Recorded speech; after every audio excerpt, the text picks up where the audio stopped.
రాష్ట్రంలో పరిశ్రమలు రావాలి, పెద్ద ఎత్తున ఇన్వెస్ట్మెంట్స్ రావాలి, తద్వారా దానివల్ల ఉద్యోగ ఉపాధి అవకాశాలు పెరగాలి.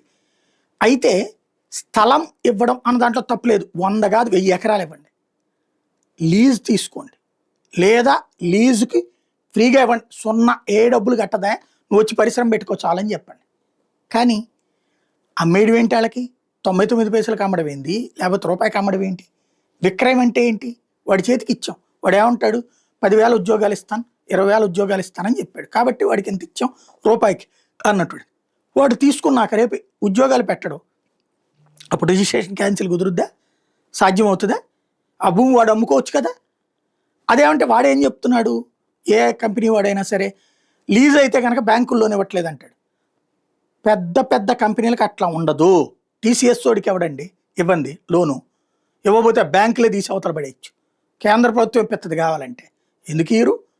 వాళ్ళు విక్రయం అడుగుతున్నారంటేనే నాటకం.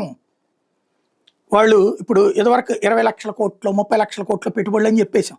వాడు ఎవడొచ్చి అంత పెట్టలేదే, అన్న ఉద్యోగాలు ఇవ్వలేదే, వాళ్ళకి భూములు కేటాయించి ఆ తర్వాత అట్లా ఉండిపోయినాయే.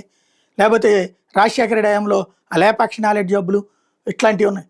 రాజశేఖర రెడ్డితో పోల్చుకుంటే చంద్రబాబు హయాంలో ఎక్కువ ఇన్వెస్ట్మెంట్ ఏది భూములు లైన్లోకి వచ్చినాయి, అంటే ఇండస్ట్రీస్ పెట్టారు.